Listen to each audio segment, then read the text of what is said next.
ஏதாவது ஒரு டைரக்டருக்கும் உங்களுக்கும் இந்த மாதிரி கிளாஷ் ஆயிருக்கா? எல்லா டைரக்டர் கூடமே சண்டை தான் நடக்கும் எடிட்டிங் டேபிளில். அதிலெல்லாம் மாற்றுக்கிறதே கிடையாது. எனி சீனியர் டைரக்டராக இருக்கட்டும். இப்போ சுரேஷ் கிருஷ்ணா சார் ஏன் 10 வருஷமாக என்னை கூட வச்சுட்டு இருக்காரு, விக்ரமன் சார் ஏன் ஒர்க் பண்ணுறாரு, இது ஏன் இவ்வளோ எக்ஸ்பீரியன்ஸ் டேரக்டர் ஒர்க் பண்ணுறாங்கன்னா, நேர்மையாக ஒரு இடத்துல நம்ம இது வந்து இல்லை சார் இது இப்படி பண்ணிக்கலாமா அப்படின்னு ஒரு இன்புட் கொடுக்கல. ஆமாம் இல்லை கரெக்ட் இல்லைன்னு அவங்க யோசிக்கிறது. ஏன்னா அவங்களோட பெர்ஸ்பெக்டிவ் வேறு. நம்ம போய் இதை வந்து நான் போய் அந்த லொக்கேஷனில் 8 லட்ச ரூபா செலவு பண்ணி நான் ஷூட் பண்ணிட்டு வந்த ஃபுட்டேஜ் அது அப்படி இருப்பாங்க.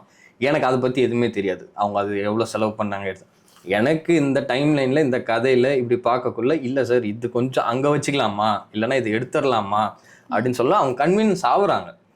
அதால தான் நேர்மையாக நம்ம ஒரு விஷயத்த சொல்கிறதால தான் அடுத்தடுத்த ப்ராஜெக்ட்ஸ்க்கு நம்மளை கூட வச்சுக்கிறாங்க. சும்மா நம்ம சொல்கிறதுக்கு எல்லாம் சொல்லிட்டு போகிறதுன்னா அதுக்கு ஆப்ரேட்டராக இருக்கணும்.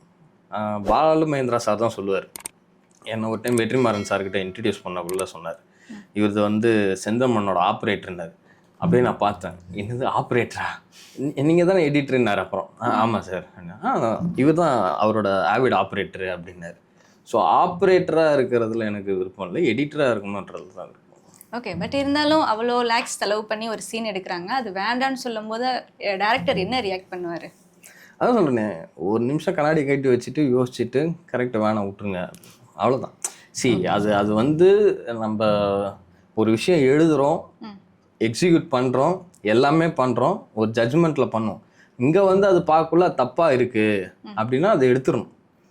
இப்போ எனக்கு வந்து பெரிய டேரக்டர்ஸ் கூட ஒர்க் பண்ணுறதுல அந்த பிரச்சனையே கிடையாது. இப்போ சுரேஷ் கிருஷ்ணா சார், விக்ரமன் சார், அன்வான்டாக எதுவுமே இருக்காது. They know what they want.